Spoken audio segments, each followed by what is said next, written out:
Hi there. Kim Renfro over at Business Insider just made a report on the Game of Thrones Season 8 scripts, revealing 7 deleted scenes that weren't in the final aired versions of the episodes. This doesn't necessarily mean that all 7 of them were filmed. We've seen that in prior years. Sometimes there's scenes that are in the scripts that were never filmed, but it's a snapshot that at some point relatively late in production, they intended to have these in it. The Season 8 Blu-ray release is due out on December 2nd, and that does promise to have 5 deleted or extended scenes in it, some of which might be from the 7, depending on how things roll out. Now, this is going to be an audio-only video because it doesn't really merit, it's no bombshell, so it doesn't merit adding in all the images. Originally, I was going to screenshot a lot of Renfro's report and just right now, go to the video description, click the link right there to her report. I was going to screenshot it, just open up a copy of it so you can see the direct quotes from it. This is where I'm getting everything from. I presume you've seen the season.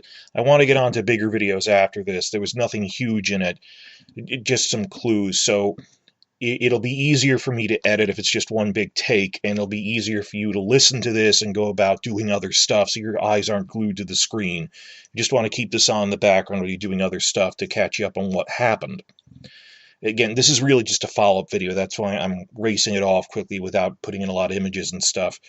It's sort of an addendum to the big 90-minute review I just posted on the script for the Game of Thrones finale itself, episode 8.6, and that did have a lot of slides in it, which I had writing on that was different from what I'm saying, so you had to see the quotes and stuff on that. Put a lot of time and effort into editing that. I'm not doing that here because it isn't worth it, and Renfro posted her report a day or two before I was finishing up editing my video about the series finale, and it wasn't anything huge enough to merit mentioning in the review of the series finale. It's just an extended line here, an extended line there. They're all pretty frustrating, either because they were stupid to ever consider putting in, or why would you cut this? This was a nice little moment.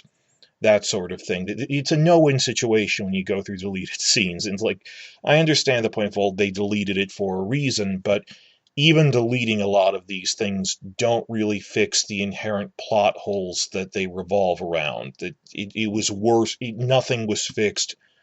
And yeah, they are damned if they do or damned if they don't, because there were a mess of problems, and I'll keep saying it's a band-aid for a corpse, that these were really nonsensical plot developments they couldn't really justify and sometimes seemed like they were struggling to.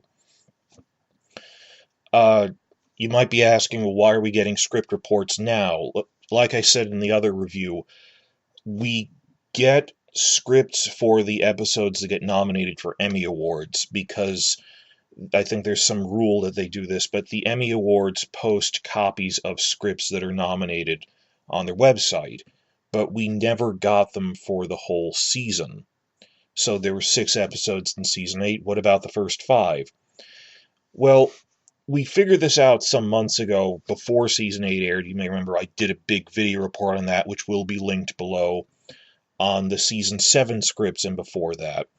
That we never knew this, but Renfro and a couple other people found out right before Season 7 that they submit copies of every script to the Writers Guild of America archives, which are in Los Angeles. And these archives are open to the public, but you can only access them by physically going there. And they'll let you take photos, but in principle, it says on the website, we will not put stuff online, digitizing it, and in general principle, we will not even make you, if you request it, we will not fulfill it. We will not share a copy to your library by making, just a photocopy or something. You need to physically come here. I understand it is a lot of work to digitize stuff. The man hours involved. I know budgets are limited. Still, it's annoying that, I live in New York City. I can't get to this to check out what the heck they were doing.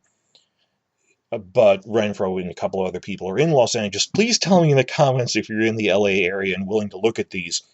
It's not just Benioff and Weiss's dumb scripts. I mean, the few scripts that George Martin worked on apparently might have book clues in them, because at points he'll go, "This will be important in a later storyline," and well, what did he mean by that?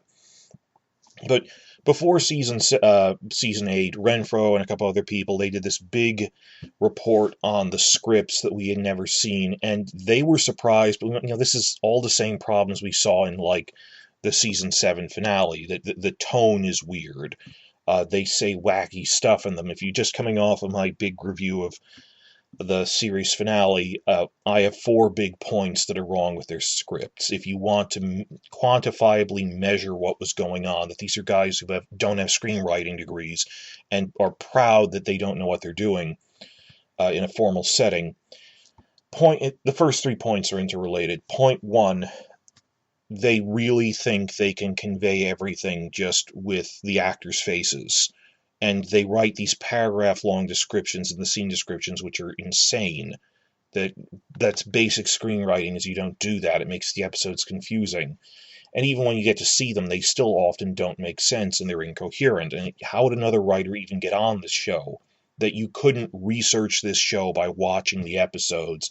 You'd have to read their scripts. Beyond that, point 2, they're willing to cut dialogue from scenes if it'll get in the way of the actors' faces. Point 3, again related, the scene notes are filled with these in-jokes to the actors and the crew, which the audience can't see that. This is written to be entertaining, like a book, which is what you'd expect from novelists moonlighting as screenwriters. And point 4 is that subjectively some people, not just me, have remarked on that it has this really flippant sense of humor. The tone is all over the place, like The Ringer and IO9 said that. And well, we've seen Benioff is like that. I feel bad that I can't, objectively prove that, but we've seen this guy in videos for 7 years. He has that kind of personality, and he talks like that and makes flippant jokes. Not that 4th point really comes up here, but 1 and 3 come up, that there's scene directions in it. But point is, Renfro gave this big report right before season 8, and we were looking forward to, I really hoped she would get to see the season 8 scripts, and she did. So we were anticipating this, that she got a look through on it. And surprisingly, there was nothing huge and earth-shattering, and this isn't every stage of the script that was written. This is what they submitted to the WGA archives. Scripts go through various phases. There might have been entire subplots that were cut. I mean, we know for a fact, because Cogman actually gave interviews about his script for the 2nd episode, there were a lot of things that were cut from that, and I'll get to that later, that wouldn't be in a final version of the script. He said in the rough draft phase that there were all these other things that I kind of considered doing, but then we cut out. So it's bits and pieces, like compared to other years, where in season 7, in the scripts for that, all this stuff about the Arya-Sansa rivalry, and in season 4, Martin's scripts were setting up the fake Arya storyline, meaning Sansa would go to the Vale and never marry Ramsay. But nothing too huge here, it's just disappointment all around. So there's 7 scenes, and I want to go through them, and rather than keeping you in suspense, I know I'm already 8 minutes into this, I want to do it one take. I'm going to start with the most interesting ones, rather than keep you in suspense, and work my way down the list. If you're reading Renfro's article, she goes in chronological order, starting in the season premiere, then working to the finale. I'm going just starting with the best stuff. So, first scene that was, when I say scene, they're all really short. They're not so much deleted scenes as extended dialogue, like a line here or a line there that change the implications of certain things. So, 7 of these. Point 1, the most interesting to me. Tyrion and Varys discuss Jon Snow being a dragon rider. There was going to be a scene in season 8 after the Long Night battle, like in The Last of the Starks, episode 4, where Tyrion on the ship with Varys heading south, when he's talking about, he just revealed to him what Sansa told him about Jon Snow's real parentage, there's supposed to be a scene after the Long Night battle an extra bit of dialogue where Tyrion ponders aloud to Varys if Jon Snow being a dragon rider means he might be a Targaryen. You idiots! This would only highlight how flippantly they treated Jon Snow becoming a dragon rider in the season premiere. Wow. And what I was saying about cutting it doesn't really fix that, because this whole thing was bad, and they filed off, shaved down some of the things that would draw attention to the plot holes without actually fixing the plot holes themselves. So there were going to be some extra lines when they're in the ship cabin where Varys is doubtful at first, and Tyrion points out, again, look at her thing, go to the link to see the Business Insider article. It's not worth making slides for this. This is just going to be audio. But Tyrion points out, quote, "He rode a dragon. Has any non-Targaryen ever rode a dragon?" Non-Targaryen seems like such modern language, but that's the line. And the season 8 plot was so nonsensical that it felt like watching a dream, in which random plot events just fall into place with no one questioning it. Plot holes like Daenerys kind of forgot about Euron's fleet, even though there was a scene of her discussing that fleet with her advisors earlier in the same episode. This was a downward trend on the show, getting worse every year. It wasn't just a season 8 problem. Season 8 was the culmination of that downward trend and whenever anyone tried to warn them, if these guys aren't good showrunners, they'd laugh it off, or, oh yeah, you're just being a hater. That what right does anyone have to say season 8 was a surprise? I predicted most of the major faults that would be in it, showing off actors, crazy nonsensical plotting, but other people have said this too. These were trends for a long time, and just the hype train couldn't be stopped. But by season 8, it was so bad even casual viewers couldn't ignore it. For that matter, by season 7, a lot of people were annoyed about, like, the White Hunt and zipping to the wall. I mean, this is all interrelated, but it got just progressively worse, and by this point, no one was even willing to give them the benefit of the doubt. I keep asking why. That'll be a topic of a separate video. I guess just because they could no longer dangle the promise in front of people, but next year will be better, but next year will be better. It's like, if it was going to be anything, it would be now. And there isn't that fake promise of, well, the last 3 seasons were bad of the show I really used to love, but I hold out blind hope that it'll get better later, just because, rather than admitting this is an abusive relationship. I'm rambling. Point is, people were not forgiving this anymore, and it wasn't just that. It was, even relative to past seasons, this was nonsense. I mean, absurd things. For those of us who checked out after season 5 making sense, it was measurably worse than that. I mean, earlier seasons you had, Littlefinger's getting to Harrenhal a little fast compared to dragons zipping to the wall. It's worse on that scale. Like things like, I forgot about Euron's fleet. We were just talking about it. You can't ignore that. And I remember this watching season 8 live. So many news sites actually saying, like, it's weird how flippantly they're treating Jon being a dragon rider. There's no setup, and there's no reaction to it. And it's just weird and dreamlike, that whole sequence. It falls into place out of nowhere, and no one remarks on it at all. That Jon riding Rhaegal should have been a huge life-changing experience, comparable to the way they treated as this religious awe in the season 1 finale when Daenerys hatched her dragons. Instead, Daenerys, because the plot requires it, just sort of casually offers Jon, hey, you want to ride my other dragon? She has no reason to think the dragon won't kill him, much less accept him as a rider.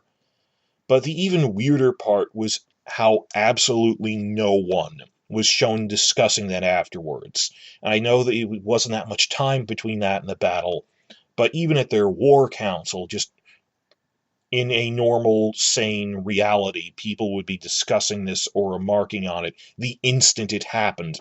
not after he fought a giant battle on the dragon. And immediately after he came back, or just they're talking in the war council scene of, and Jon will ride this dragon. Wait, Jon can ride a dragon? It,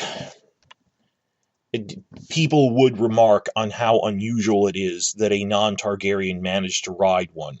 It's silly that she offered it. It's even more ridiculous that no one would remark on it. It touches on just how bizarrely rushed the entire season was. That the Jon and Daenerys romance was ridiculously rushed in this and the last season, and one way they tried to force that, and they said this in an interview, that we wanted this one big scene showing a huge bond between them, having this epic magic dragon riding sequence in the season premiere.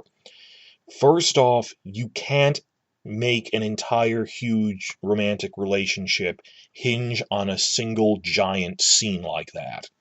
I can't easily think of another one in any other literature or television and movies of just one big riding scene where people fall in love like that. It's built up as a storyline. I'm thinking of what they did with Ygritte. That was a storyline. You can't just have one giant scene. Even season 7 was better than this, because they at least had some dialogue scenes, and even though it wasn't that great. And regardless of that, like, tonally, the wall has been breached.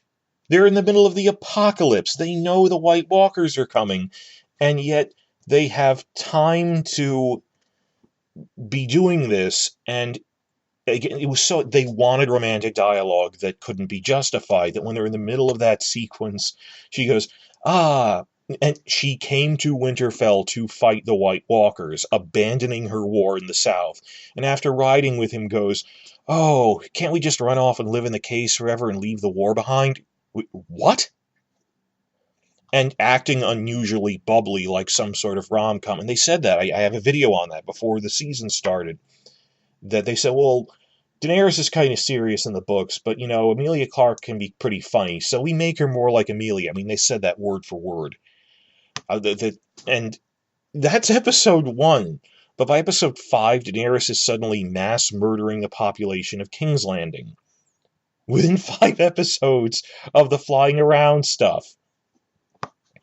Okay, but even in the premiere, just focusing on that, I'm sorry I'm ranting here, it was just plot elements falling into place in dreamlike fashion, because we were just watching a highlight reel of someone's hasty outline, probably not Martin's. Daenerys randomly offers if he wants to ride her dragon, and worse, no one, including her, comments on how unusual it is that he succeeded. And what was worse than that? It turns out, I didn't think it can always be worse. What's worse than no one remarking on it? The fact that the writers were originally going to have people remark on it very late in the season, long after they should have asked this obvious question. The unusually funny thing in all this, though, is, sorry for my rambling, even mainstream news sites have stopped defending the show, for the most part, beyond a few diehards. But many mainstream news sites will fully articulate why this makes no sense. Before season 7, I was frustrated trying to insist to the public that, no, the Ramsay Bolton storyline and the Battle of the Bastards are full of plot holes, and stuff like that. And the funny part, it's this weird feeling now that, of relief, that I don't even have to do anything. I felt this, the whole weight of telling the world, no, this is crazy, stop gaslighting us, this isn't normal. It got so bad that we don't feel isolated and alone anymore. Mainstream news is willing to point out how crazy it is, that the spell has been broken and people are calling them on their bullshit. Not even like sci-fi news, but mainstream TV news. When I'm building up to your, check out her report. Miss Renfro, in her report for Business Insider, really adequately summed it up already in the thing I'm reacting to. So I feel like yelling about it here, I'm sorry, but her thing already did a good job in her report. She did not make any attempt to sugarcoat it. I'll just quote what she said. John's dragon riding abilities were often discussed among fans of Martin's original book series, since the stories there seemed to imply that it was mainly Targaryens who rode dragons, or people of Valyrian blood. This is part of why the setup of John's first dragon ride was disappointing for many fans. The big test was treated as more of a goofy flirtation than a serious, life-changing moment. End quote. So, if the mainstream news is already reporting that, which really succinctly sums up what was wrong with this, the relief that the weight is off my shoulders. Now, I don't know if it's not a deleted scene so much as it's an extended scene. It's a few deleted lines of dialogue. I don't know if these lines were actually filmed or not. They very probably could have been, because it's not a whole new set piece. It's just a few lines they may or may not have filmed that day. But it will be hilarious if they do release it with the Blu-ray as one of the 5 deleted scenes they promised. Should they have cut this? Well, yeah, but that's a false dichotomy. Its presence only served to highlight a huge plot hole. So they should have left it out, admittedly, rather than draw attention to that, but that's what I call downstream thinking of, well, once we did this, what choice did we have but to do that? Well, once we rushed John into being a dragon rider, what choice did we have but to cut dialogue where people point out that it's weird that they didn't remark on it 3 episodes ago? No, it's rather than fix the plot hole, they just eliminated dialogue that would have drawn attention to it, but people noticed anyway. Tyrion and Varys only discuss if Jon being a dragon rider is proof he's a Targaryen after the White Walker War is over, in which their plans hinged on him riding a dragon. And for that matter, just the way they present it is only after Sansa directly told Tyrion that Jon is really Rhaegar Targaryen's son. So it isn't even a case of Tyrion belatedly putting the clues together or something. At best, he just sees it or treats it in this conversation as further evidence of what Sansa had to tell him first, not him putting clues together. What, I thought Tyrion was the I drink and I know things guy. People keep remarking on how he's the smart one, and I have other videos on this that no, he's really oblivious and everything because the plot requires it. Really, he's just a Mary Sue author avatar for David Benioff, and I've talked about this and other stuff. Benioff has openly said in videos, when people ask him what character you most like or you identify with, he very strongly says, I'm like Tyrion. So when people are walking around remarking on how smart and great Tyrion is, even though he's not really doing anything, I really get the sense that this is Benioff, maybe not consciously, but he treats Tyrion as an author insert character, and if the show not tell thing, he'll have people remark on how smart he is without bothering to actually have him be smart, and actually act quite oblivious. And he's not actually doing anything intelligent, and you'd have him only realize, wait a minute, after Sansa told him, that isn't him piecing together anything. So that was the most notable thing from all this. Dear God, I hope is a deleted scene so it gets people angry that this was what's worse than forgetting that this is a special thing. The writers at one point were going to even mention, they didn't forget, they chose to ignore it. That no one realized this until later. I'm now about 24 minutes into this. Like I said, I'm just recording it as audio, but the other ones I'm going to breeze through more quickly. That one, I put that first because it's the most important to me. The next 2 scenes out of 7 in the report are interesting. Not so much because they're plot important, because we already had confirmation they were filmed, both of these, from other sources. The other 5 in this list of 7 we're not sure, but these we've heard they actually filmed. And there are other cases where we heard they filmed things but then didn't release them as deleted scenes, things that have never seen the light of day, but which we know were filmed. So there's no guarantee these 2 things are in the Blu-ray, but they quite probably are, just because they exist. The first of these is that during the Long Night battle, we would have actually seen Tyrion and Sansa sneaking around in the crypts, shivving undead wights with their dragonglass daggers. As Miss Renfro herself explains in the article, we already knew this was filmed because there's an entire portion of the behind-the-scenes video for Episode 3 where Peter Dinklage and Sophie Turner are talking about their brief action scene, that this is like the only thing even approaching an action scene that Sophie ever had, so she was excited about it. Fine. And I mean, it's nothing huge, but it was annoying to me that they cut this out when we saw in the behind the scenes, like, why would you cut this? A few have tried to argue that it would have been somehow contrived. How? What? We've seen Tyrion fighting, like at the Blackwater. You mean Sansa? Well, it's not a straight-up action scene like a battle scene. They're sneaking around. It's like a survival horror scene. They're sneaking around the crypts, then quickly shivving wights with dragonglass, circling around a statue, then stabbing them from behind. And yeah, it has been established that, in the TV version anyway, a single stab from dragonglass is enough to instantly kill a wight. To be honest, they were pretty inconsistent with that, even in the battle itself, but like with the White Walkers, they said it's an instant kill.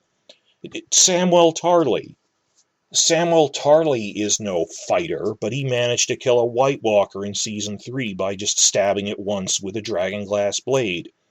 Is Sansa Stark capable of killing a White Walker in the books? If she had a dragonglass dagger, I'd give a resounding maybe. Probably, they have weapons and stuff. I think they can defend themselves. The one that Samuel got, just, it was ignoring him, that's why he got it. But still, against, like, the zombies, against the wights, yeah, if you got a dragonglass and they're establishing, okay, if Sansa had a lit torch, she could kill a wight with it in the books. Simply because these are the rules you have established. But why not even Tyrion, If we're all for, oh, well, that would be building up Sansa too much. We saw footage of this in the behind-the-scenes video. It isn't some giant thing. She just snuck up and stabbed it with dragonglass, and it fell down instantly. This makes sense. It's what they do if the crypts are overrun. Well, I have a dragonglass dagger. I'll try to sneak around, run away from them, but if one's coming towards us, I'll try to hide, then ambush it. It didn't look weird from what footage we saw, but it looked, oh yeah, that's what they do. It's not like Tyrion and Sansa suddenly gained ninja skills. So I'm judging this the fact of actually seeing footage of it. Instead, they just cut it from the episode entirely. Why? Nor did they cut it out well. The scene just cuts away with them hiding behind a tomb, and the next we see of them is much later after the battle ends, where it felt like something was cut, even without being told that. Then why even keep in the part of Arya giving her a dragonglass dagger while you're at it, Just why the heck was this cut? Time constraints? Going into Season 8, a lot of people assumed that we'd be getting double-sized episodes. They treated it as an article of faith that, oh, well, there's only 6 episodes to wrap up all this story, but, I guess we'll get double-sized episodes, each of which is 2 hours long. What are you basing that statement on? We didn't, ultimately. Yeah, I doubted it, but we didn't, but we could have. I mean, a lot of these were, 90 minutes or more. Well, long 50 to 60 minute-ish episodes. Why not 2 minutes longer if it meant cutting this? So I don't think it's runtime, but pacing, you might say. Was this cut due to time constraints? No. Maybe due to pacing? The pacing was already terrible. The pacing was already dragging out. The entire episode felt belabored. What was so insulting about the Long Night episode, among other things, but really, to me, it wasn't the obvious things like the Night King kill or the visual problems. when you actually look at just what was physically going on in their battle tactics or what the camera is focusing on in the story, the whole thing is just showing off Maisie Williams as Arya. The showrunner's just fanboying out over badass Maisie Williams. And the other characters just sort of faded into the background. Like, after all this buildup of, but Jaime Lannister will go north, and even if no one else will, he didn't do anything notable in the actual battle.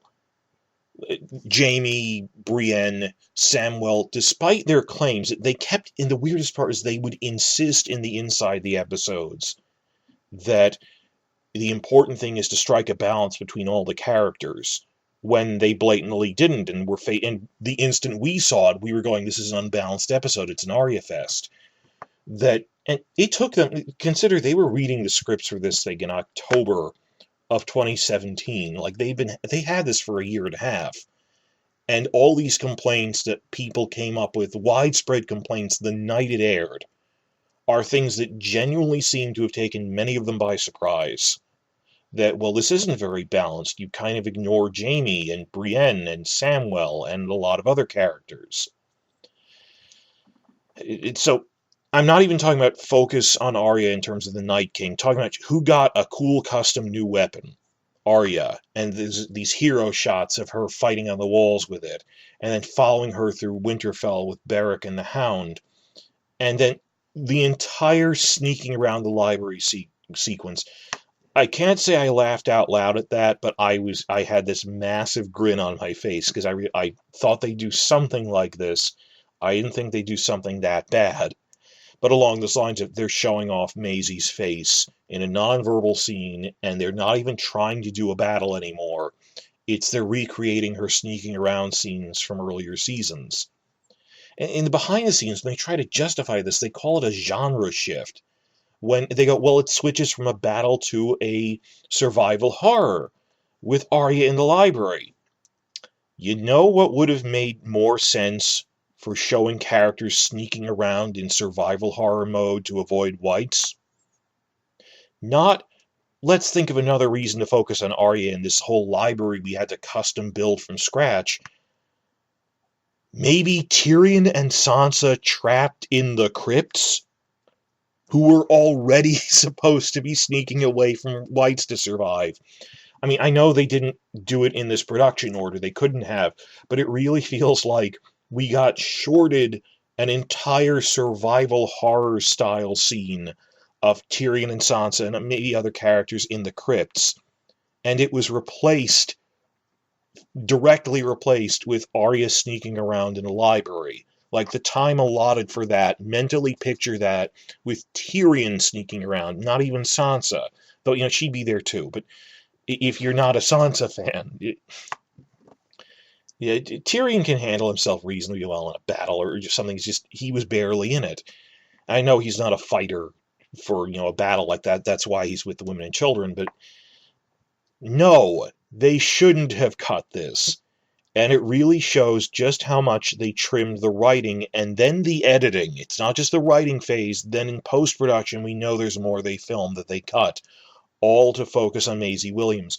Some of the crew members who were talking behind-the-scenes videos saying it was important to keep a balance between characters, I think they were being honest because they saw earlier versions of the script that were balanced.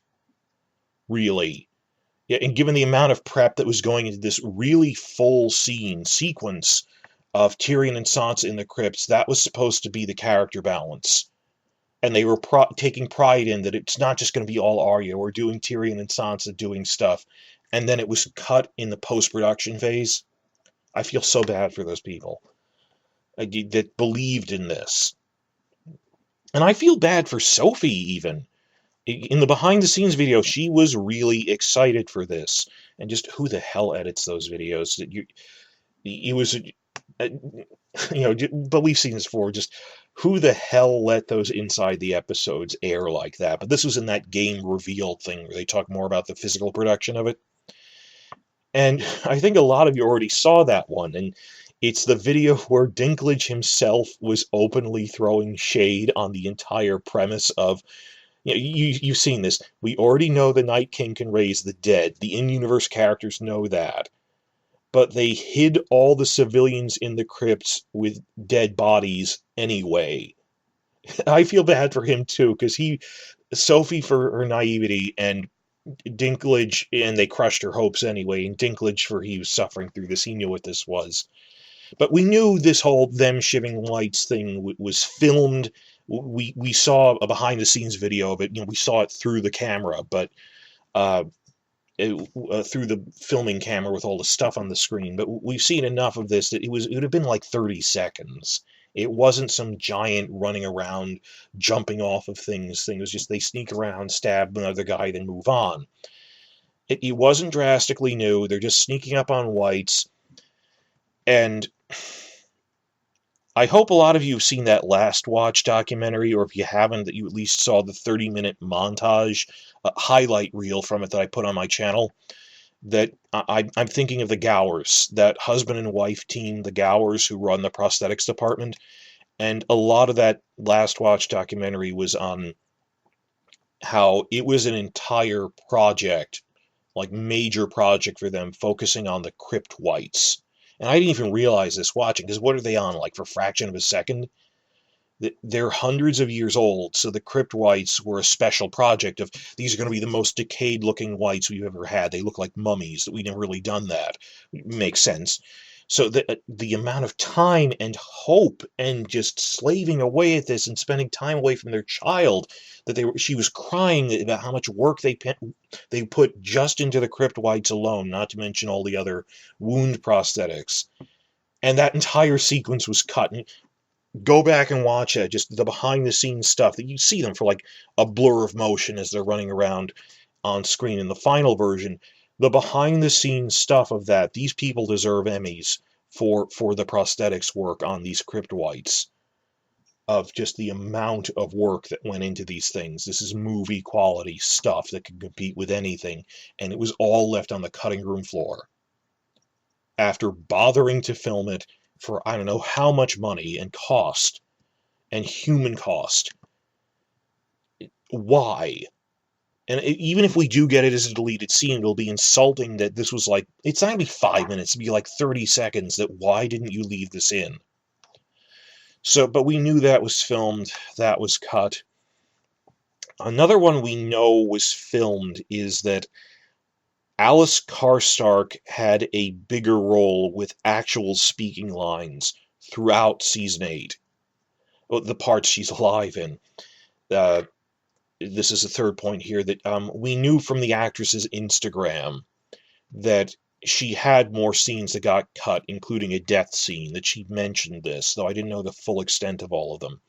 She actually had 2 deleted scenes and actual speaking lines, which she never had before.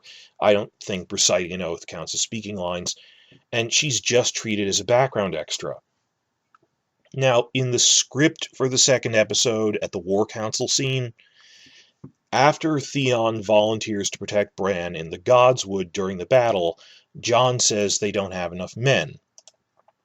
Then Alice Karstark would speak up and volunteer to go along with her Karstark men, and she says, quote, "I'll go with him. The Karstarks betrayed your house. Allow us to earn back your trust." And later in the Godswood, we'd actually see her die. In the final version, we see her fighting there. They do establish she's there. But later on, the scene, after going to other parts of the castle, the scene cuts back to the Godswood, and Theon is alone, and everyone else is dead, with Alice nowhere to be seen, dead or alive. So her fate was officially a mystery. And until I checked the actress's Instagram, she remarked, "Oh yeah, I filmed a death scene." Now, in the script version of the Long Night episode, and there might have been more than one version of this, I'm not sure if this is what they filmed, when, after having a bit more dialogue, Renfro says, after the whites breach the castle, and they can tell they're starting to enter the edges of the Godswood, but the Godswood's a whole little thicket. It's a forest. It's got walls around it. You can't see from one side to the other. So the people in the middle around the Heart Tree can tell that whites have gotten into the woods, but they can't see them, and it's dark. Okay, this is just another example of their stupid directions for the battle. Like, you have no idea how to physically coordinate people in an action sequence. Rather than staying in place at the heart tree to fight off a human wave attack with their ranged weapons, an attack which they have anticipated will be coming even before sundown, the script says Alice is terrified but maintains her resolve. She motions to her men in the direction of the sound in the forest and says, "Follow me." That rather than staying where they were and shooting whites that are coming at Bran, which you see Theon stays where he is, they go off into the forest suddenly. Why are you hunting them down? They're coming to you. The scene would then continue with Alice and her men walking among the trees in the Godswood following the trail of footprints. And there's this apocalyptic battle of 100,000 whites coming at the castle walls. Why are they sneaking around following them now? The trail would lead them to a small white child, and the group of fighters would turn to find a way out. But through the trees, they can see, it says here, small figures moving with them, snippets and glimpses of child whites that are chasing them through the forest that they can barely see through the trees and are picking them off one by one. And the whites descend upon a Karstark soldier, and Alice, quote, turns and runs. We don't actually see Alice die. Now, some have pointed out, with merit, that this is an utter retread of how the wildling chieftain Carsey was killed at Hardhome by being swarmed with child whites, and therefore it was justified to cut this. I agree it was a retread, but that means they should have changed it to a different death. That you needed to show Alice dying, not just have her disappear without explanation. And we're not even sure if this is her death scene that the actress actually filmed. And I'm really doubting that, because here we are. The actress said in Instagram, "I filmed a death scene." And what was in the final version of the script that Renfro is reporting on, that isn't a death scene. It says Alice turns and runs. She hasn't died on the page, on screen in that. So I think, there were other times when we looked at things in the script that weren't like what was actually ultimately filmed. That I think she must have had some sort of different death scene. It could have taken 2 seconds just to see her getting stabbed.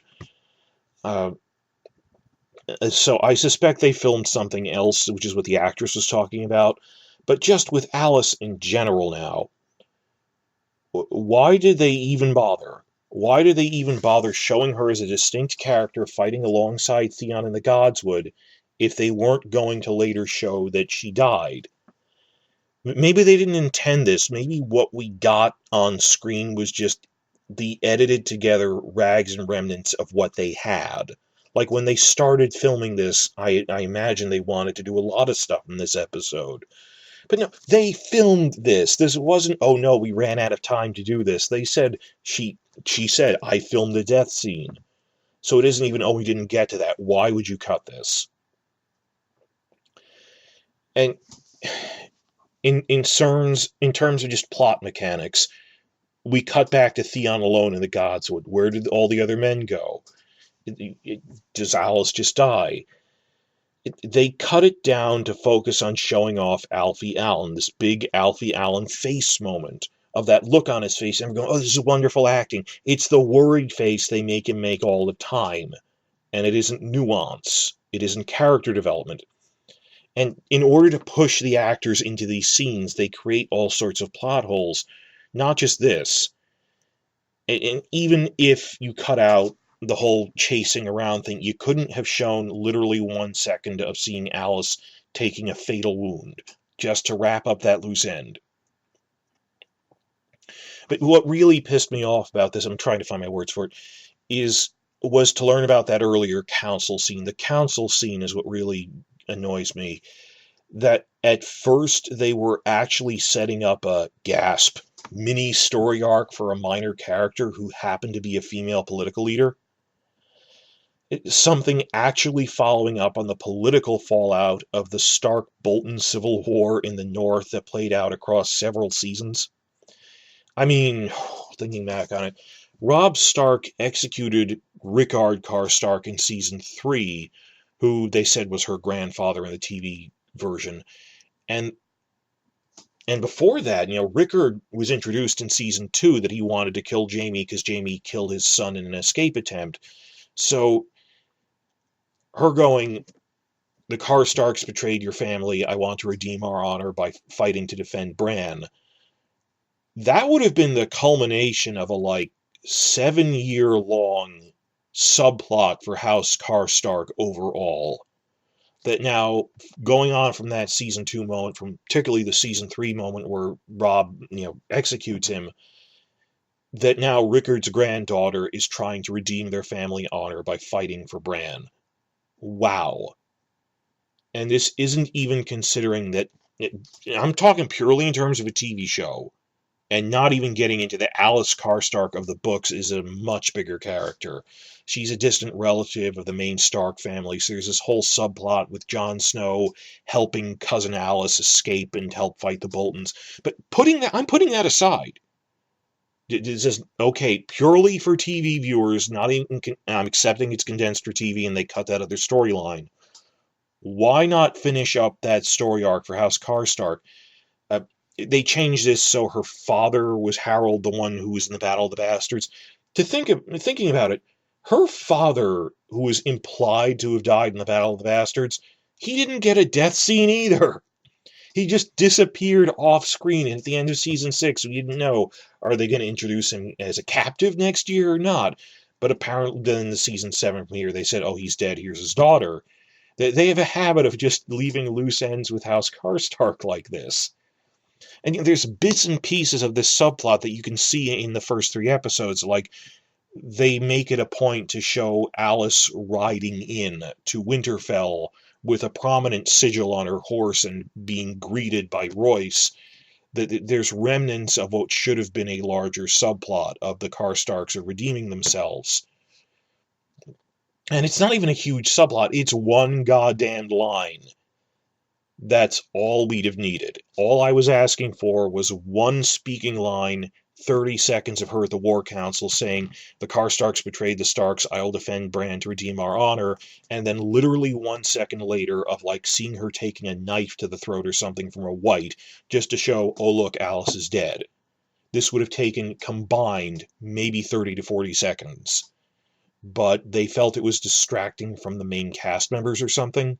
Please discuss this in the comments. How long would that have taken? Would it really have ruined the pacing? I guess it wasn't worth taking focus off of Maisie Williams and Emilia Clarke.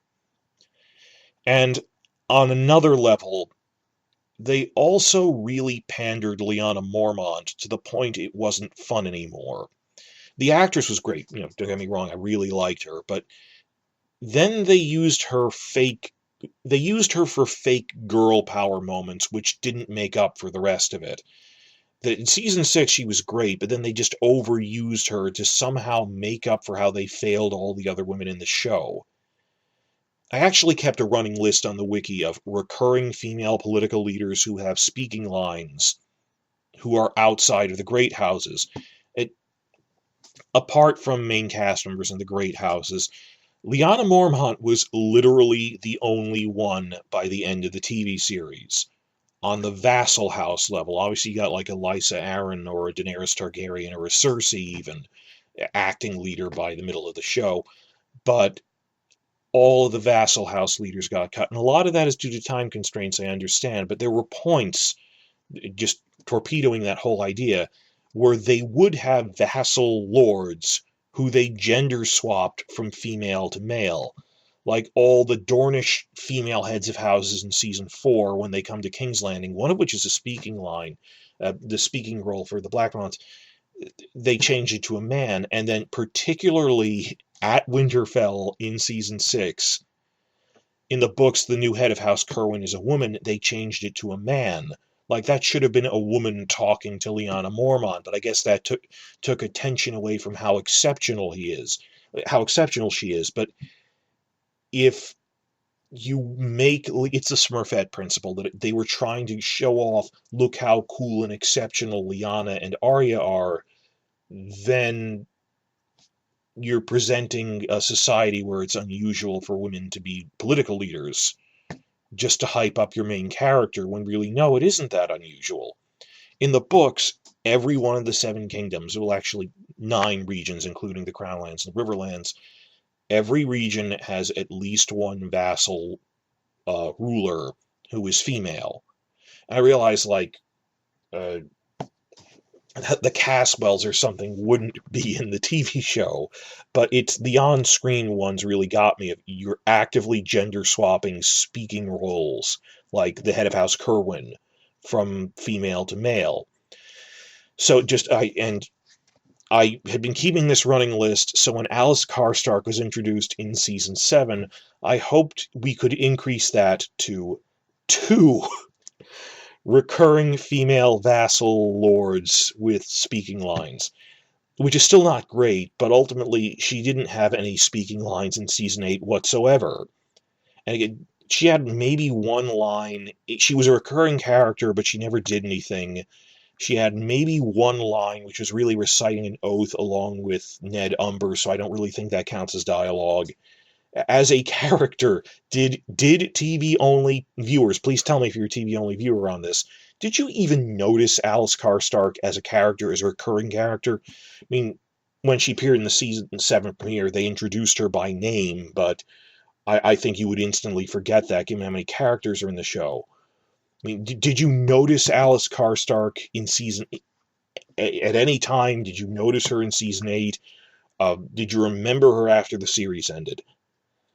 So, some weeks ago, after the character apparently died, which, from the actress's comments, I officially announced, and this is official now, Lyanna Mormont is the only head of a vassal house in the show who is female, recurring character speaking lines. And we could have had a second one with these deleted scenes, and this is grasping at straws, but just when people criticize Benioff and Weiss, they try to spin all these things about, no, the plot mechanics required that. And then when you point out, more difficult things like there aren't that many female characters relative to the books, or race, criticizing that they left out non-white characters from the books who they could easily fit in, or even criticizing in real life that your writer's room doesn't have any women in it or non-white people in it, and this is a 30-year low.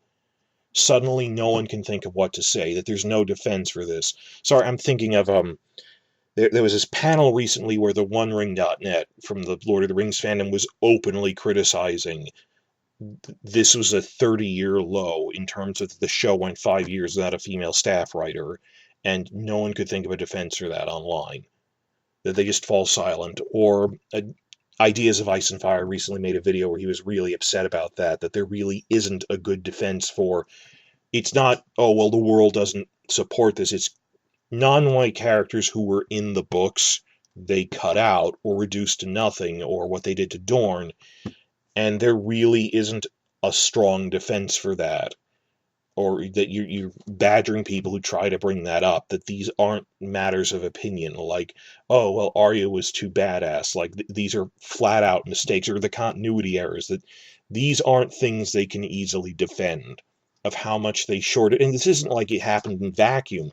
Every year, 1 year at a time, people would complain, you're not giving the female characters enough to do, please stop inventing rape scenes, and it just, you shorted Alice Karstark like this, 30 seconds was all it would have taken to drastically improve that. Drastically, yeah, right. We would have had some semblance of Alice as a character, a subplot for the Karstarks stretching across multiple seasons, culminating in this as a good redemption thing. There was no reason to cut this. So these are the two things we know were filmed, and just the Alice scenes and the crypt scenes, and it highlights just how rushed season 8 was. They didn't have time for Alice Karstark to have a few brief lines that would have made it feel like, I've seen a lot of reviewers saying this, made it feel like a world exists outside of the dozen or so main actors vying for Emmy Awards. Not even Alice, Tyrion and Sansa is what we're talking about with the crypt scene. core cast members who are also up for Emmy Awards. Dinklage, the one person who consistently won acting awards for them. They just cut an action scene with him for time. What the heck were they prioritizing? Giant battle scenes filmed in pitch blackness so we couldn't see them anyway? Showing off Maisie Williams being, quote, badass? Yeah, so much was cut that by process of elimination, I start wondering what the heck was left that they were fixating on. Well, we have Arya being badass, but we cut out so many other things, even from Arya. Of, well, why would she be doing that? Why is this happening? Shouldn't she be discussing that? Like cutting dialogue of her saying goodbye to Jon, which was in the script, or cutting her immediate reaction to finding out that Jon isn't her brother, he's her cousin. And we were still wondering, why did they make that happen off screen? We would have wanted to see that. What was the priority? Moving along, point 4. Very briefly, point 4 was, I just wedged it in here because it didn't fit anywhere else. A few more bits of Euron dialogue in the season premiere. First, on his boat, we'd see Euron talk with Harry Strickland about how he plans to have sex with Cersei. Strickland says Jaime probably won't like that, to which Euron says, she can think of him while I'm inside her. I don't mind. And then Strickland would say, you're a strange man, Greyjoy. Euron would then go below decks to talk to Yara, taunting her a little more in a few more lines that were cut. And it ends with Euron kissing his niece on the lips just to taunt her and then leaving by telling her, I'm going to F the queen. Okay, this really isn't anything big. It's not a deleted scene. It's an extended scene. It's a few extra lines of dialogue they cut to a pre-existing scene. And they even said they were going to do this before. They thought in season 7, when Euron captures her on her ship while it's on fire, that in one alternate take he would lick her face just to be creepy. He's taunting her. It's not like a real incest thing. Some of the news sites reporting this are going, "Oh, this is an incesty scene." He's screwing with her. He's messing with her. He's not really doing it like that. The way it's described, it's just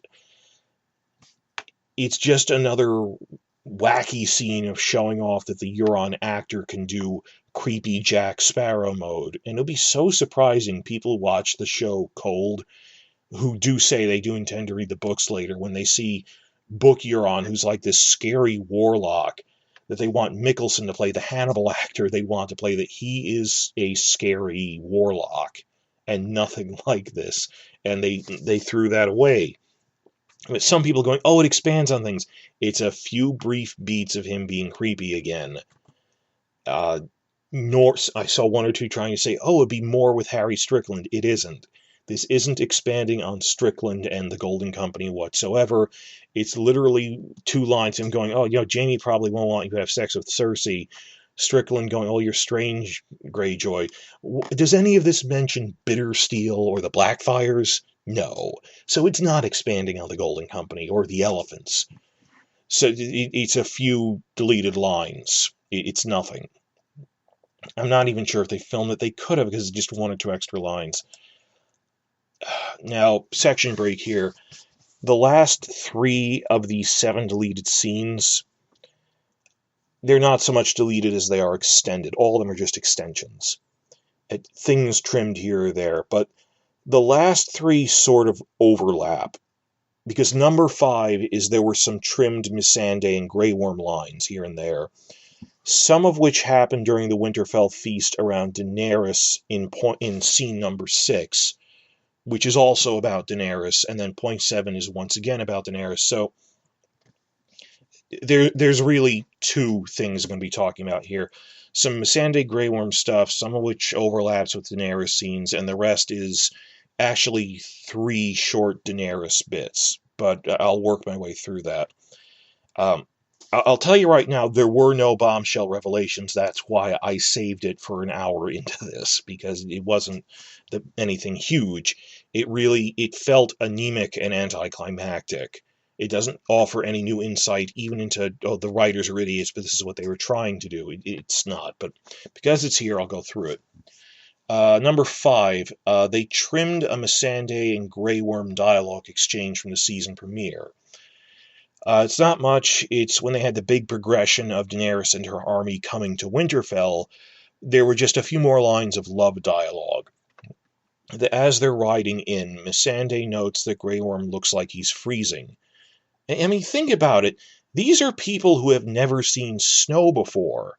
Like Missandei, when she was a child on Nath, that's in the tropics, and like in Marine and Slaver's Bay, I don't think it snows there, even in the deepest winters. Like it doesn't snow in Dorne. So, yeah, I don't think the two of them have seen snow before or cold this extreme. So, it's this little beat while they're riding in that Grey Worm it's freezing, but Grey Worm is trying to act tough like he's fine, even though they've never been this cold before. And she goes, "Oh, geez, are you cold?" And he goes, "No, I'm fine." But then he cracks a smile and admits, "Yeah, I am cold. I am freezing." That, little, "Oh, I'm tough in front of my girl." Then, "Yeah, I'm really freezing and uncomfortable here." It was just a nice little exchange like that. Not even a scene, just extended dialogue. And yeah, I can see why you'd cut that for time or pacing. Though it's so short, I don't think it would hurt. How long would this be? 10 seconds? What is noteworthy about it, unfortunately, is that it contains more of the awful script instructions we've come to expect from Benioff and Weiss. It says, quote, and again, check out Renfro's article, it says, "She smiles back at him. Boy, oh boy, they're in love!" Exclamation point. What? I talk about this more in my main video right before this, reviewing the finale script in detail, but again, point 3, their scripts are filled with these weird in-jokes only the actors can see, and professional scripts are not written like this. This looks like book prose. And it looks like bad fan fiction. Actually, something similar to this happened back in Season 7. In the script, when Davos first meets Missandei on Dragonstone, the script note says, "Why, she's cute as a bug." And it's, what? Why is this weirdly chipper way of saying that? Boy, oh boy, they're in love. But the wacky script instructions aside, which thankfully we wouldn't see anyway, I actually hope this is one of the 5 deleted or extended things we're getting in the Blu-ray. Just a nice little, maybe 30-second moment of just some everything and nothing romantic banter between Grey Worm and Missandei as they're riding into Winterfell. That would be nice. The actors did their love storyline very well. The little things, the little moments like that played off very nice. I can see why you'd cut it, but at the same time, it'd be easy to put back in. I hope we get that. It doesn't add anything. It's not information on the world. It's nice. This leads directly into the next deleted scene, which is at the Winterfell feast. It's just a few more bits to it. At the feast, after the White Walkers are defeated, and I just saw the review by Carmine and Preston Jacobs where they're going over episode 4 and really just tearing apart that feast. Just dragged on, and you can, because Benioff and Weiss were cameoing in it. If it was supposed to be setting up future storylines, it failed. It felt utterly self-indulgent with just one cute fanfic scene after another, which didn't really entertain, but just got increasingly annoying. And they just had fun filming that more than presenting a story. But I digress. In the final version of that episode, Last of the Starks, Missandei and Grey Worm just are nowhere to be seen, without explanation, which was weird, at the feast. And in the script version, there would be some bits earlier than that, where at the start of the feast, Missandei and Grey Worm would have been seated near Daenerys, but they keep eyeing each other, and read Renfro's description in full, it goes on a bit longer, but they keep eyeing each other, playing cute, and eventually sneak away to, I would assume, make love, celebrating that they both managed to survive the battle.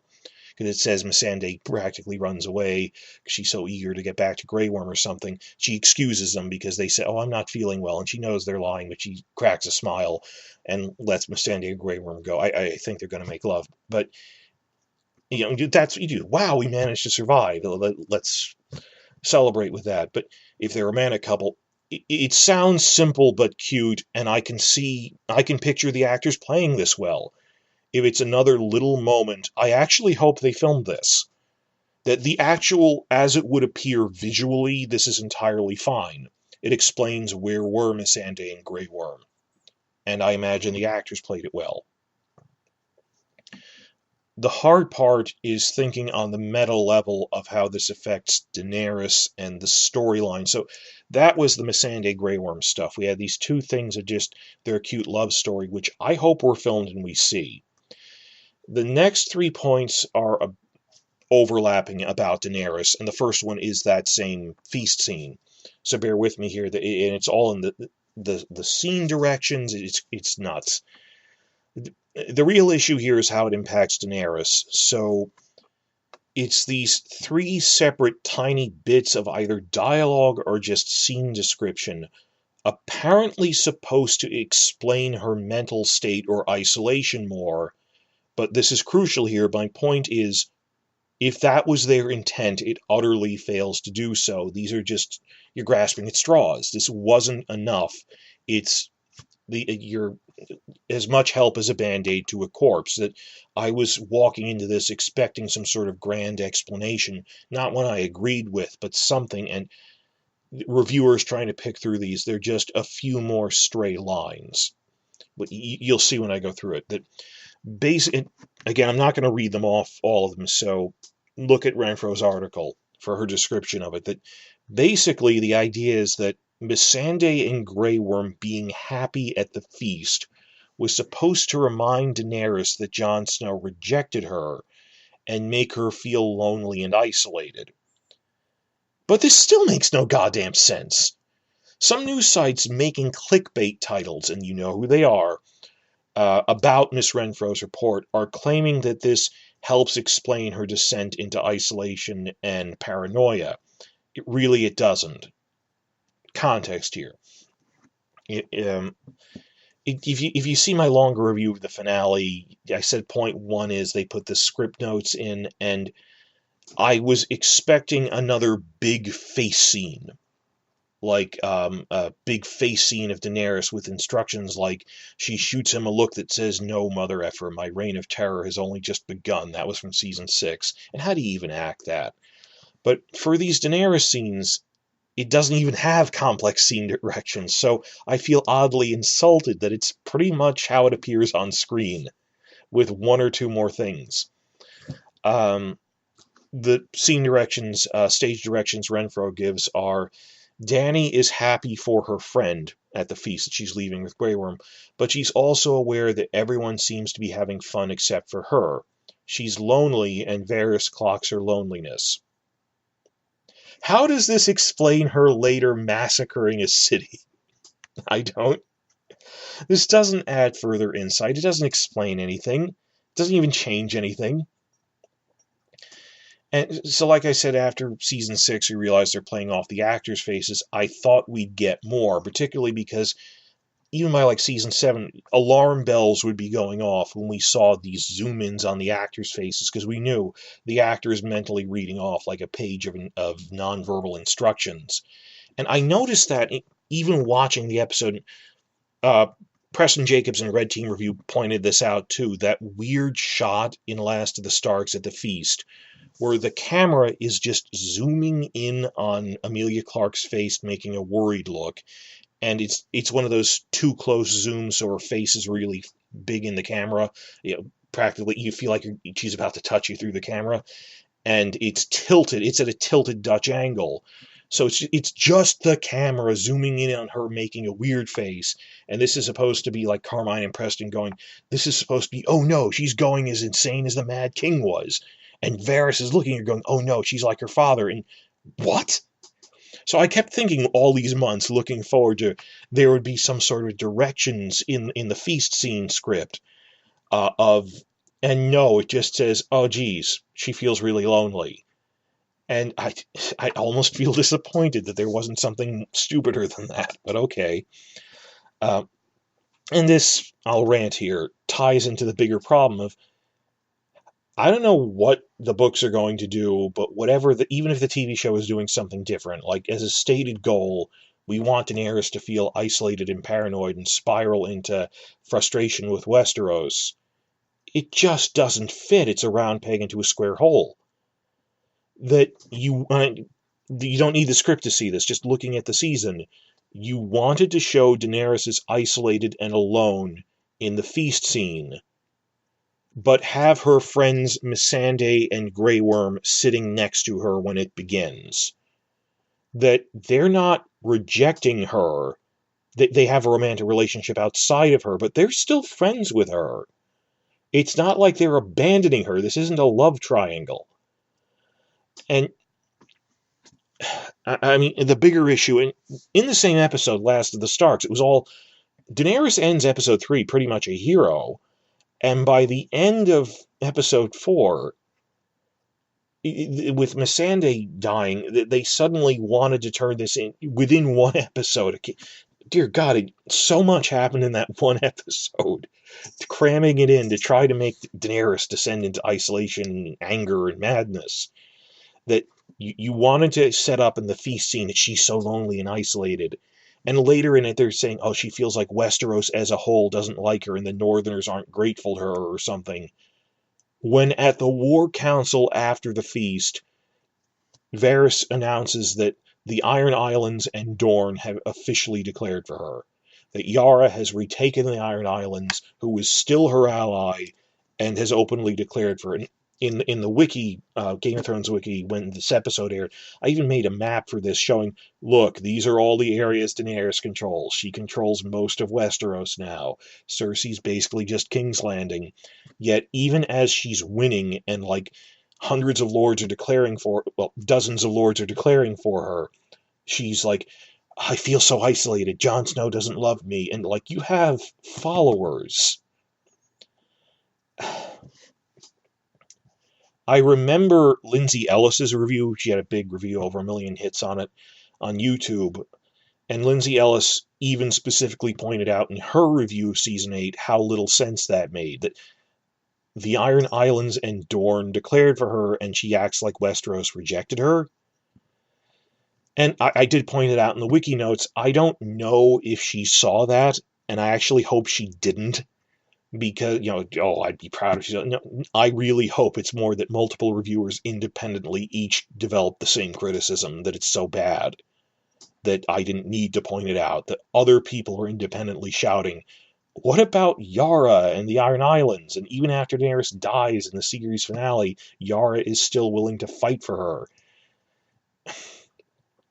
To bring it around in a circle, in some ways, this comes back to what I was saying about the Alice Karstark stuff. And I'm far from the only reviewer saying this. I like, Red Team Review saying this a lot. Westeros should be an entire world. The entire world, all the continents. This is an entire world of thousands of people. Each kingdom has a dozen major lords in it, and knights and stuff. In the books, characters have dozens of subordinates. I mean, in the back in the index, it lists them by name. Like all their followers, like her Dothraki handmaidens, are still around. That she still has blood riders. That Missandei and Jorah aren't Daenerys' only friends. She has an entire army of thousands of people, a couple of dozen of which she's, are her immediate followers that she interacts with who are friendly with her. So the entire world of the TV show is just limited to a dozen or so main cast members, and I get that, but relative to like season 3, where there would be political fallout, and they condense things with just showing, here's the Boltons and the Karstarks, and they represent a couple other vassals who were cut for time. Or how the throne room, the Iron Throne Room, used to be full of people who have just disappeared starting in season 7, like all the other minor lords. Everything is empty without explanation. They never really said, where is everyone? So that you have to deal with like the City Watch officers and all sorts of other people, like all of these nameless Lannister guard are people. So Daenerys has an entire army of thousands of people, but she only has 3 friends who she talks to in the TV show, because they cut out all these minor characters. And using that as a flimsy basis, which again, this isn't the reality of the book universe, they somehow got convinced that we can show Daenerys being isolated from people in general, because there's only a dozen people physically talking on screen by season 8. They cut everything else out. So, oh no, Jon Snow doesn't like me and Sansa doesn't like me.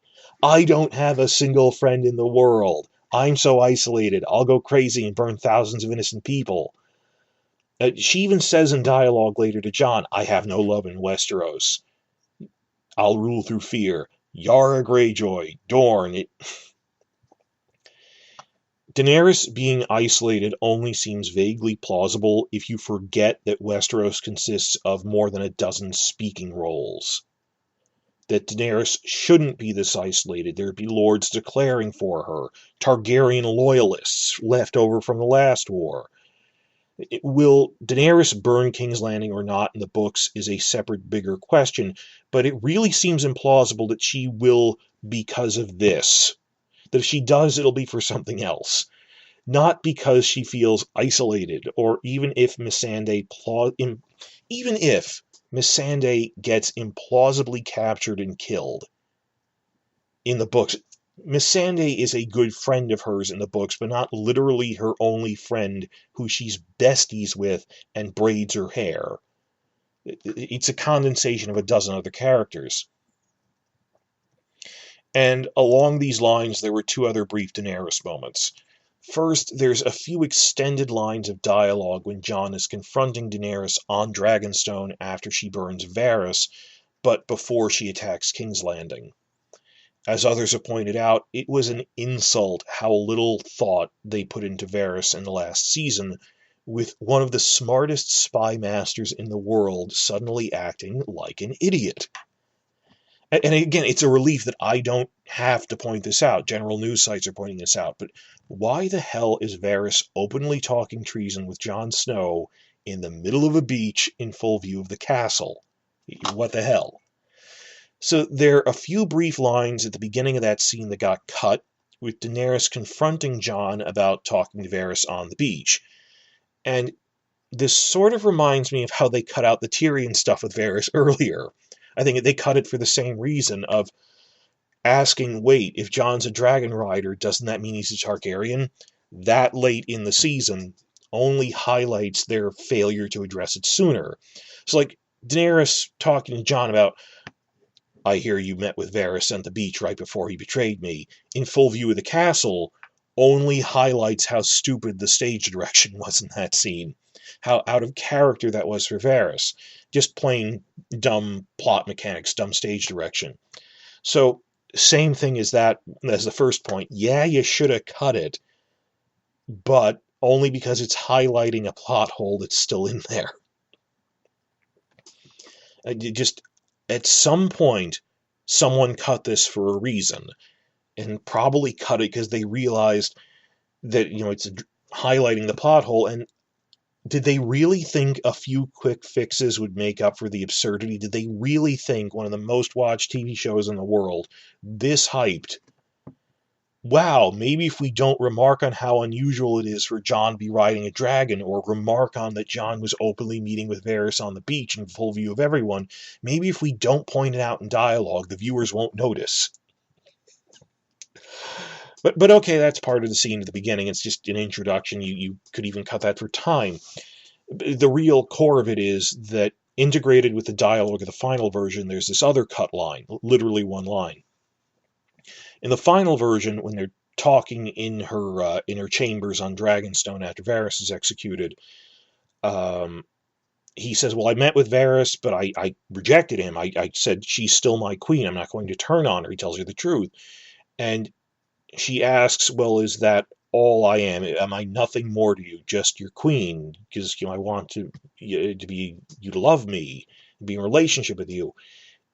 So she says, is that all I am, just your queen? And then she kisses him. This is all in the final version. And she kisses him, but he doesn't react or embrace her. He just stands there. And then immediately the camera angle cuts back to her, angry he didn't kiss her back, and she says, let it be fear then, that I have no love in Westeros, only fear, which makes no sense. Well, in the script, there's an added line right after she breaks off the kiss, but before she says, then let it be fear, along with some ridiculously detailed scene descriptions of their mental states that we could never see on screen. You're not supposed to do that. I'll read it off. It says, they kiss, and the script says, Danny is desperate for a connection. She cannot remember a time she has felt this alone. She pulls back from the kiss and looks at John. This is complicated for him. He loves her. He disapproves strongly of what she's doing. He lusts after her. He fears her. She feels his ambivalence. Then Danny says, it disgusts you. And that is when he says Danny, and then trails off without really saying anything.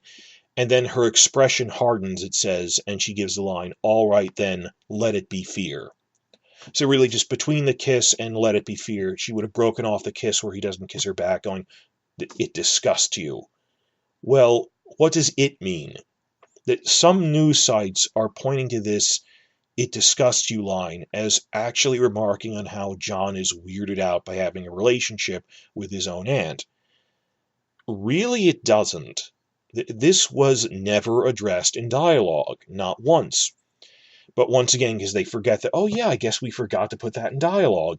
The writers and cast members talked about it in behind-the-scenes interviews throughout the season.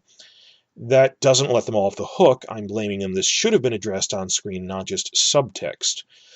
But like how Amelia Clark played the scene with John, explaining that in episode 2, Cogman even remarked on this. He said, yeah, that's how he told her to play it. That in the crypts, when he explains at the very end of episode 2 that, well, I'm really your brother Rhaegar's son. And the only part of that which worries her is that, the first thing she says is, that means you're ahead of me in the line of succession. And he kind of reacts like she didn't really have a problem with it. You're my aunt. And she even said, I think she said in interviews, well, yeah, I played it that way, that she wouldn't have a problem with that. So, and Kit kind of played it that way. He's kind of weirded out that she doesn't have a problem with the incest. And why would she? She's a Targaryen. They are Targaryens. This is normal for them.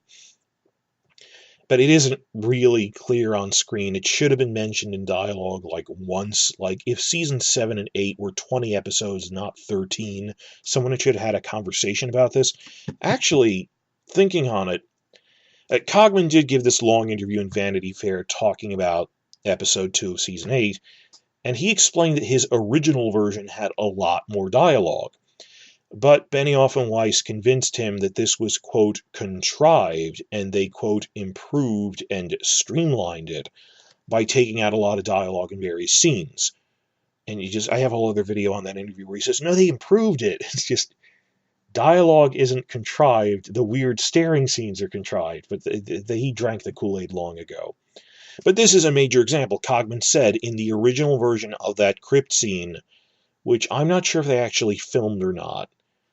Like I said, scripts go through stages. That Cogman mentioned scenes that he cut from his script that weren't in this final filming script that was pretty much submitted. And even then, the filming script contains a few things which were either never actually filmed or later edited out. There's like a dozen versions of any script you see. But he said in his original, at least rough draft version of the script, I'm not sure if it was filmed, Jon and Daenerys would have apparently talked through the full implications of this revelation. It would have been a much longer scene, where physically longer, not just. It wasn't something that just a stray line would address. They talk out fully, I am the rightful heir to the Iron Throne, you are my aunt, male primogeniture, all this other stuff. So, but they intentionally cut that out. So, but they think it's subtext. What difference does it really make? But it's just, if this is what the character is feeling, you should probably express it in dialogue. I guess it's obvious enough just with, oh, geez, this is incest, but have a character remark on that. Jamie or something, I don't know, Jamie wouldn't know, I know, but all the memes were fun of Jamie going, suddenly when Kit does it, it ain't so funny.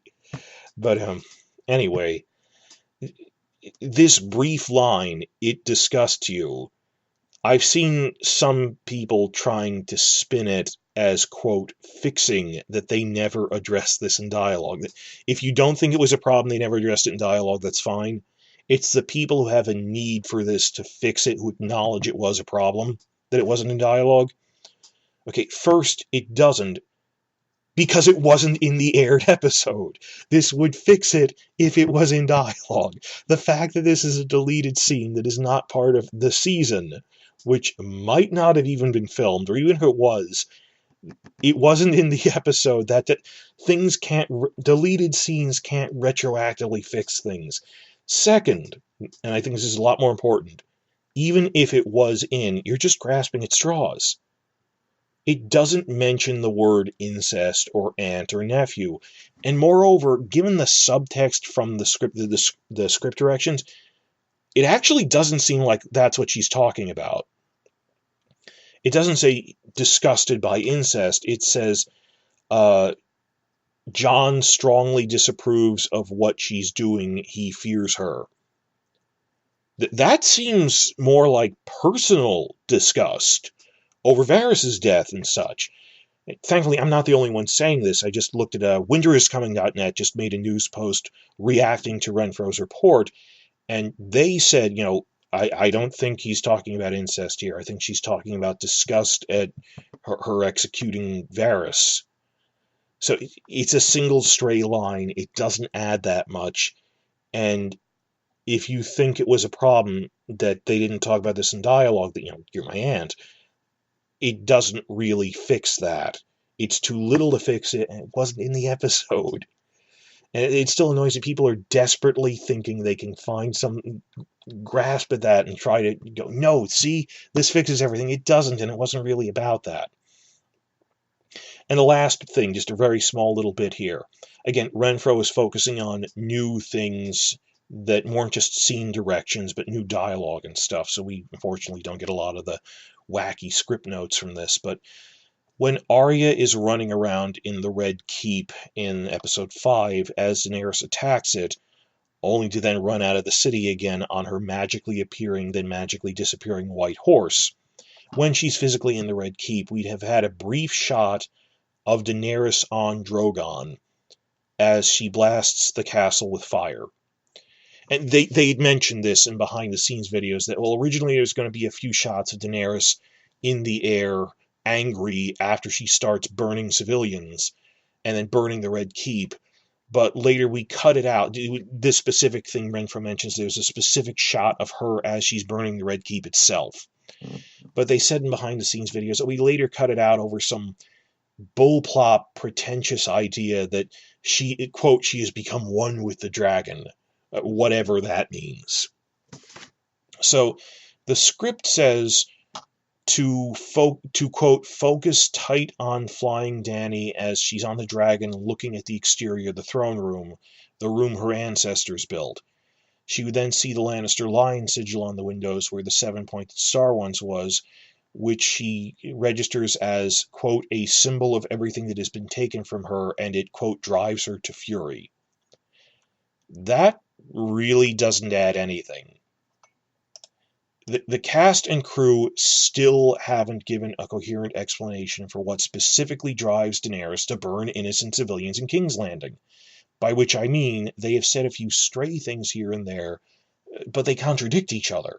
It's not a consistent rationale we're hearing, but rambling from different people. This script is basically just reiterating what Dan Weiss said in the Inside the Episode for the Bells, really, if you remember that he said, she sees the Red Keep, which is a symbol of everything Daenerys had lost, and she went into a rage. Weiss already said this. But my point is that the script here doesn't offer some new grand explanation for the whole massacring civilians thing, which happened before she reaches the Red Keep. This is when she reaches the Red Keep. So what does that even mean? I was talking about the big face scenes, like when they zoom in on Emilia Clarke at the feast. That was another big one. That lingering shot, the big moment of Daenerys starting to burn civilians, and the camera just lingers on her face, and her facial muscles are contorting in this epic expression of fury in a close-up, and the subtle twitches she's doing with every facial muscle. Dear God, how many days did it take to coach Emilia through that? I'm thinking specifically of when they did that with Sophie in season 6. Remember when Ramsay Bolton died? Um, Sansa didn't do anything to defeat him. Littlefinger defeated him, if anyone did, because really Jon would have died without his army. It's if you say on paper what happened, that Sansa agreed to go along with Littlefinger's offer sending the Vale army, which he'd already freely offered. That isn't her outmaneuvering anyone.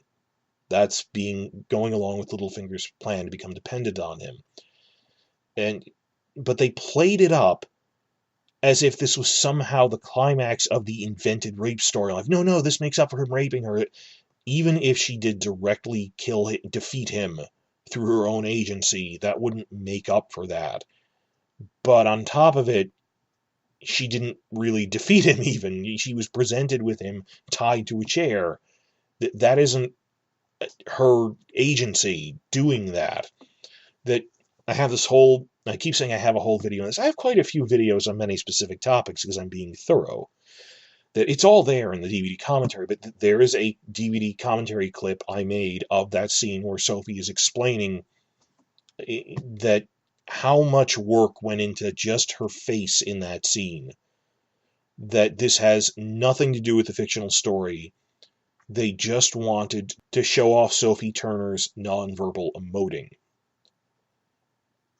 The entire focus of it was on Sophie and this epic grin as she walks away. And I don't mean that as an abstraction or a guess. In the commentary, she explains it took days to film that, timing every micro-expression of each facial muscle down to the microsecond. I have this mental image of Benioff playing her face like a puppet, literally as if she was this hollow hand puppet and his fingers were inside her skull, pushing around her facial muscles from inside her head into the exact expression he wants, like playing her face muscles like a puppet. But that's not acting, that's just emoting on cue. That they timed it to the point she was mechanically going through very specific facial emoting. It really seems like they did the same thing when Amelia does that rage face and starts burning civilians. Unfortunately, Renfro didn't copy any of the stage directions from that part of episode 5, which is the first thing I would have looked up, because I could tell that this is another one of those points where they go on a paragraph-long description of her mental state, which scripts shouldn't do. With the second-by-second coaching, so that's what I would have looked up. But frankly, in some alternate universe version of the episode where Daenerys doesn't burn civilians or turn evil, wouldn't she still be angry when she's burning the Red Keep with Cersei inside it? So this doesn't even really add anything new. She makes a rage face when she's burning the Red Keep. And Weiss already said that, so it's unfortunate Renfro didn't focus on new dialogue, not scene directions. So that doesn't really offer any new insight into why is she suddenly burning civilians in an earlier scene. So these 3 scenes taken together are 0.7. There are these 3 small extensions to Daenerys scenes that seemingly try to address, I wouldn't go far as to say explain, her growing isolation and paranoia. They were trying to explain that. I emphasize the word try because they really failed to do that. What a few brief script notes about her suddenly and inexplicably feeling isolated at the Winterfell feast. A stray line after Jon doesn't kiss her back that it disgusts you. And another shot of Daenerys with a rage face burning the Red Keep after she already started burning civilians with another epic rage face. And I guess it was that thing Weiss said, but this isn't an answer. It's absurd. It's out of character for demaskering civilians. And even what few script notes we got here don't really offer any new insights into it. We don't have anything more than what we already had in the inside the episode, which was still incoherent. I really disagree with what Miss Renfro says in her report, saying that, quote, reading the scripts, it's much easier to track her descent into bitter loneliness and resolution against the rest of Westeros. Really, it doesn't. 2 points against that. Point one, we shouldn't have to read the scripts in order to understand her, quote, descent into loneliness and isolation. That even if it did do that well, we shouldn't be having to read the script to get it. And when this nonsense started back in like season 5, for a brief time, I would give them benefit of the doubt. I hate myself for this. There's points where I defend them, like in that stupid Sansa Brienne scene when they're leaving the Vale. There were nonverbal stage directions lost on the audience, and I defended it at the time, but no, that's something wrong they're doing. It should be clear to the audience in a visual format. It's a poor plumber who blames his tools, and their actual defense is, it's not our fault, we failed to adequately convey the intent of the script. The very fact that Renfro had to look at the script means it's a failure, and I'm not yelling at Renfro. She spends a lot of this criticizing. She made, like the Tyrion Varys thing, she did not attempt to put a spin on. She just said that this is just highlighting how stupid it was. No one reacted to him being a dragon rider. And I understand what she's trying to say. Yeah, it kind of is.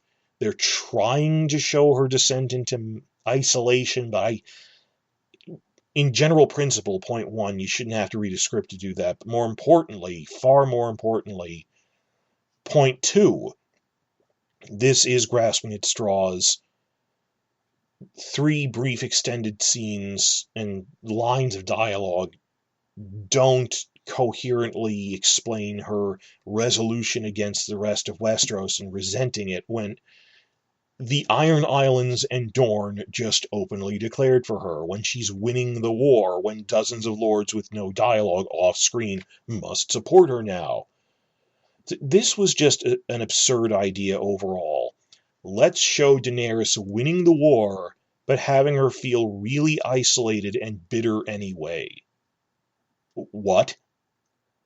A few news sites are trying to put a spin on these things, but they're nothing to address this massive character assassination. That's why I buried this at the end of this video, that if you thought, oh my god, it's this big new clickbait title, but it addresses the Daenerys stuff, it's barely worth mentioning. Much less an explanation. Really, the only one of these deleted scenes I think is particularly noteworthy, as a positive or a negative, is the Tyrion Varys scene, which was an embarrassment, belatedly bringing up, wait, could Jon Snow riding a dragon mean he's a Targaryen? And they never thought of this for days after he actually wrote it for the first time. The positives we should have had were more Alice Karstark and the cut Sansa Tyrion fighting whites in the crypt scenes, and you cut those. And those last 2 we know were filmed. It's stupid to cut those out. Meanwhile, cutting or adding the few extra pieces of Dany dialogue fixed nothing. Sorry I've been rambling for here. I did all of this in one continuous take for the past hour and 40 minutes, because I'm just trying to get it over with just as audio only, because there's other stuff I want to move on to. But I will do a much shorter, but with images and more thorough when I have something to go over. When we get the Season 8 Blu-ray, when we get a full description, I will report on if suddenly in the news we get, oh, these are the 5 specific deleted scenes that were filmed. Maybe one of them is something that wasn't in these scripts. This has happened before, where it was something we didn't anticipate. So, I'm looking forward to that. The Blu-ray is coming out in only 6 weeks. And I will give a real video, by which I mean a short 20-minute thing I've bothered to script out better with images and screenshots when that comes out, going over these are things they cut. But this is just bringing up some of the same big recurring problems we had that I talked about in the more thorough review for the series finale script. That you guys just don't know how visual format works. And there's all these plot holes from cramming it all together. But more on this when I get a chance to look at what the 5 specific deleted scenes are.